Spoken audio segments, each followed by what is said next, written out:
Constable, head constable, SI পদে border পুলিশে প্রচুর নিয়োগ আইটিবিপিতে। কর্মবার্তা নিউজ ব্যুরো, আগরতলা। ইন্দো তিব্বত বর্ডার পুলিশে পুরুষ ও মহিলা constable, head constable, sub inspector পদে নিয়োগের জন্য অনলাইনে দরখাস্ত জমা নেওয়া হচ্ছে। শূন্যপদ 526টি। শিক্ষাগত যোগ্যতা মাধ্যমিক থেকে ডিগ্রি পাস, বয়স 18-23 এবং 18-25 বছর। সংরক্ষিত ক্ষেত্রে নিয়মানুযায়ী ছাড় রয়েছে। অনলাইনে দরখাস্তের শেষ তারিখ 14 ডিসেম্বর। রালি ও ইন্টারভিউর তারিখও কেন্দ্র কল লেটারে জানানো হবে। এক কথায় ইন্দো তিব্বত বর্ডার পুলিশে বিশেষ করে টেলিকমিউনিকেশনে constable, head constable, sub inspector পদে নিয়োগ করা হচ্ছে। মাধ্যমিক পাশ থেকে শুরু তরুণ তরুণীদের থেকে এই নিয়োগ করা হবে।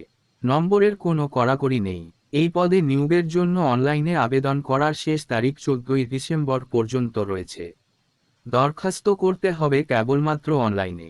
ডাকযোগে বা অফলাইনে দরখাস্ত পাঠানোর কোনো পদ্ধতি নেই। ওপেন র্যালি কবে হবে বা কোথায় হবে তা এখনও জানানো হয়নি।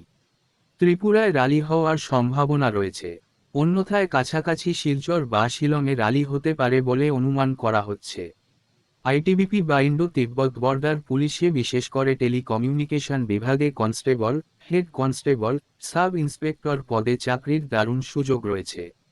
দরখাস্ত পাঠাতে হবে অনলাইনে, তবে ওপেন র্যালির মাধ্যমে শারীরিক পরীক্ষার পর প্রার্থী বাছাই করা হবে লিখিত পরীক্ষার মাধ্যমে। সীমান্ত সুরক্ষায় অর্থাৎ আইটিবিপিতে বিভিন্ন পদে এমনকি টেলিকমিউনিকেশন বিভাগে constable, head constable, sub inspector পদে নিয়োগের ক্ষেত্রেও এখন থেকে অনলাইনে দরখাস্ত পাঠানো বাধ্যতামূলক করা হয়েছে।